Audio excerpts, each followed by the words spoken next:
Welcome back to Shooting the Bull. I'm Ken Hendricks. Are you horny? Do your cows have horns or not? We call it polled animals. And it's a big deal in the cattle industry. Some people absolutely love animals with horns.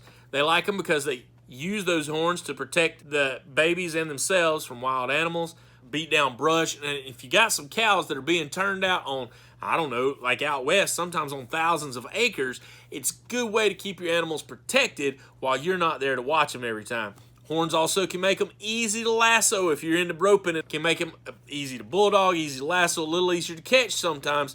But with those horns sometimes comes some rank disposition. It's not a guarantee that an animal with horns is a bad animal. That's certainly not the case. But some of those breeds that do have horns, you have to watch out for it for. We also have something that we call skurs. They're little bitty horns from crossbreeds sometimes, and that animal will never have a horn that's much bigger than about like that right there, but we call them scurred horns, and they stick out just a little bit. It just gives you some indication of where they came from. Now, there's also breeds that are specifically focused on horn versus not horn cattle. For example, the Hereford industry, they're the red and white cows that you sometimes see in the pasture, red, white face with a white stripe down their back. Those are Hereford cattle. They have two different types. There's horned Herefords and there's polled Herefords.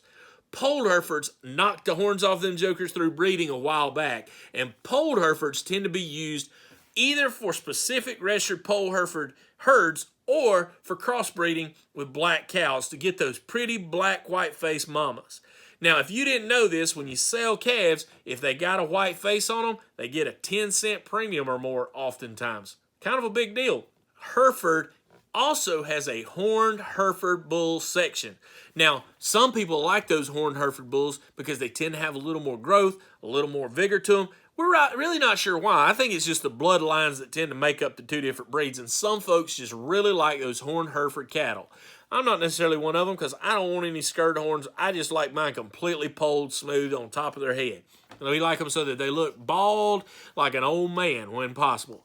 But it's important for you to know the difference. And a horn, once again, I've said this in other episodes, a horn doesn't indicate the sex of an animal in any way. It doesn't indicate if they're a bull or a heifer or a cow. Bulls, heifers, cows, all of them can have horns. In your operation, what works best? Do you need an animal with horns or do you need an animal that is polled? Polled animals tend to do a little bit better at the barn sometimes, especially if that animal is going to have real horns, because it becomes an issue with feedlot or with putting them with other animals. Oh, we've had some old horn cows in our herd from time to time, and they can be mean to other animals with their horn. They don't hesitate to slap at one, stab them a little bit, and if you get a big group of them up, we've had several that would just flat dominate the whole round pen with them old horns butting other cattle, and it became a safety issue. Another thing you have to watch out with horns is certain breeds with horns have a tendency to curl. Those horns tend to come out of the head, curl back rather than going straight out like you think of with a longhorn, but they tend to curl back and will actually grow into the animal's heads. Charolais are bad to do this with some of the old line Charolais that used to have horn. Most Charolais nowadays are polled and you don't have to worry about it. But a lot of those old line ones would have those curl back horns and they would actually grow back into the side of their head. It's kind of freaky if you've ever seen one that's had to be cut out. The animal can actually have a giant hole in their head and it can kill them if you don't deal with it in time. Dehorning is a very common practice within the animal operation, within the cattle world, but it's also very labor intensive and it's a lot of stress on an animal. Dehorning can even kill an animal sometimes if it's not done properly. It's a big deal. Now they tend to use hot wires to cut the horns off, which also tends to seal off any blood flow. But horns, bet you didn't know this, also have blood flow out through them to a certain point. So you actually have to cut through veins and all that good stuff, and horns bleed really bad when you cut them, and it just becomes an issue.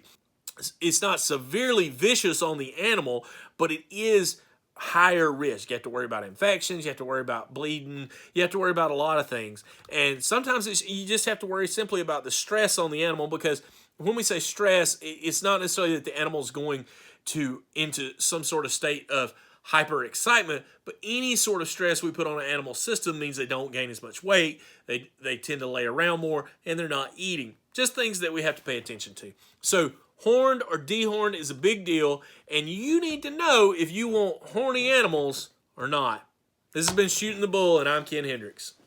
Thanks for shooting the bull, and don't forget to like the video and subscribe to the channel so that you can get all the latest updates.